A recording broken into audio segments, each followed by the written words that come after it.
The sun's out this morning, so we're going to do a video. It's just really to show you what tools you should have and how to change the spare wheel and jack up your Range Rover Sport. Now this should also apply for a Discovery 3. The process is about the same. So the first thing to make it easier is to raise the suspension. So we're going to get in the car, we're going to start it up and we're going to select raised suspension. Okay. Right, so I've got all that. Right, so down on the, down on the selection here, we need to select this one here, which will raise up the suspension. Okay, now we've got the light there, but you can see it there. Okay, you can feel the car going up, and then when it's up, that up arrow will extinguish. Okay, so we'll then turn the keys off. Okay, we'll check it's in park, and we'll put the handbrake on as well. Okay, so that's the handbrake on. Right, so now we've raised the suspension, so it's sitting a bit high, which gives us a bit more clearance. We're halfway there for jacking up anyway. Okay, well let's have a look at the tools in the boot. Okay, Tom, do you want to grab the camera? So this might be worth doing. Now there is another reason for doing this. Obviously if you've broken down, it's obviously useful to change your wheel, so I'll try and keep it quick. But it's also worth checking your tyre pressures, so that when you do need it, you know your tyre's good, and you know where all your tools are. So we'll go through. So you should have, right, these two here are chocks. Okay. Oh my giddy aunt, Tom. Might need to use the screwdriver to prise them out. Okay. And they're in the, I've had Tom put all this in here, and he's a bit stronger than me. Okay, so yeah, if you can't get them out. So yeah, so let's have a look. So that's the screwdriver. Okay, now these are the chocks. Now these are obviously for safety. You want to try and get them out about the same amount each. God, they're not going to rattle about, are they? Right, okay, so this is basically a chock that you flip up like so, and then that flicks out and that forms a stand, and then you should really place the chock under your wheel. Okay, and you've got one front and one, you should do one front and one rear. That's what the chocks are. You should have two of those. Okay, right, and then we've got, there is actually some instructions in here, okay, which actually tell you everything I'm going to go through now, but it's so you can read that. We've read that. Right, so let's have a look. We've then got the jack assembly. Okay, so we've got the two parts to this handle here. That locates, and that little ball there. You might want to check as part of your maintenance that that's not seized up. Okay, and then we have got the jack. Again, it's a bit tight in there. Okay, and that's the main jack, and it's got this little point on that we need to locate in the correct part of the chassis. Okay, right, now the other thing, okay, so that's basically all the contents of the kit. Okay, so if you haven't got any of those bits, you need to get onto your Land Rover dealer and get those parts. Now under here is where the lowering bit is for to lower the spare wheel down. Okay, so right, stop there. Okay, so it's probably best, we just stopped it there and we had a little discussion as to whether it's best to jack the car up first, or to to lower your spare wheel, and we decided, well, lower your spare wheel's got to be the best thing to do. There's plenty of clearance to do it, and at least you can check your spare wheel's good. Okay, so let's crack on. Right, so this is kind of tight to get out of here, so you might want to just use the screwdriver to give you an extra little thing there, and then locate that over there, and then you can wind down. Now if Tom goes underneath the car, you should be able to see.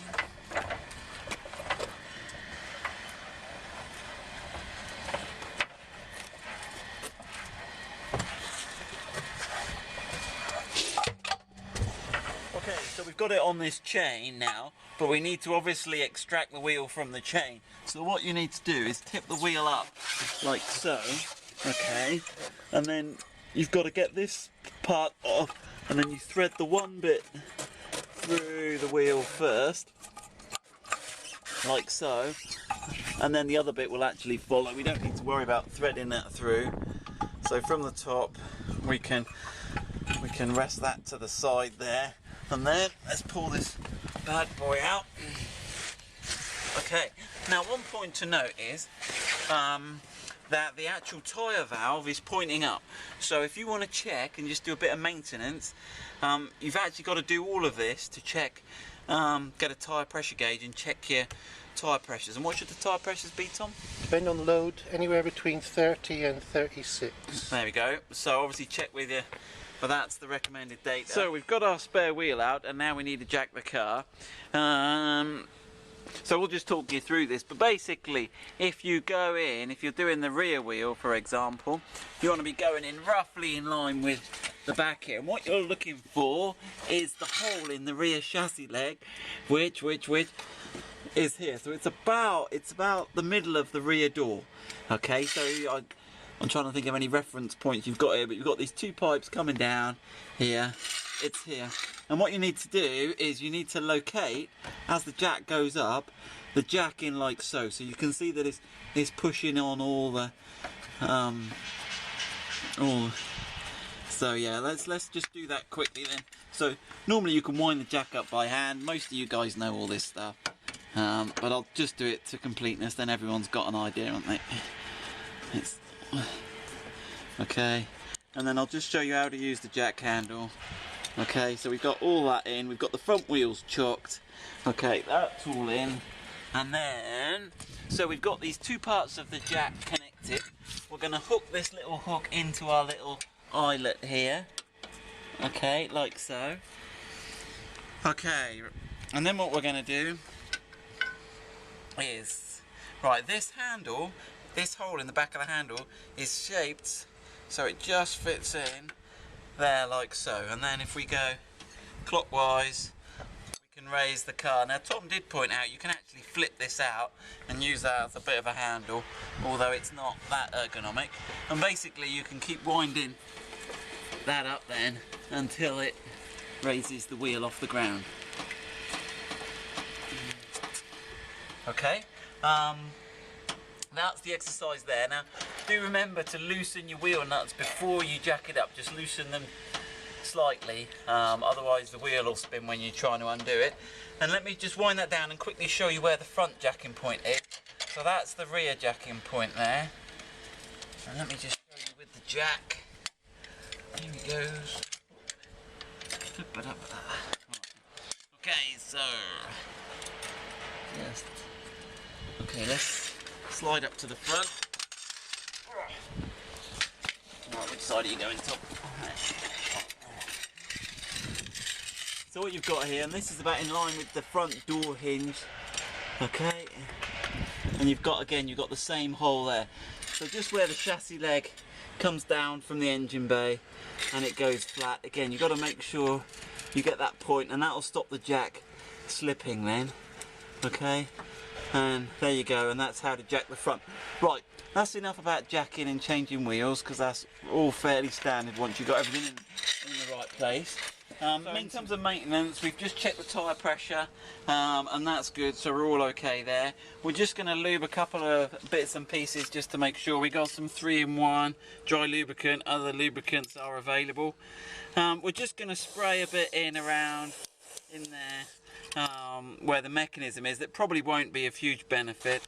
I'm just going to put a little bit just on the hinges there. Okay, so we've put the lubricant in the wheel thing there. We've put a little bit on this the joint here to make that a bit easier, and we're going to put a little bit on the chain underneath. So where we've got the chain hanging down, we're just going to put some on here and on the spring so that it's easier to get out next time. And also we're going to do this chain that's hanging down. Now we can't really get in the winder mechanism at the top to lubricate that, but if we just put it on the chain going down there, that should be good. Okay, so we've done the maintenance, we've checked our tyre pressures, we've checked everything's working. The other thing to do is possibly if your jack, normally the jacks are fine, they're normally well greased, but check your jack's working, and then you can put everything back together and that's the job done.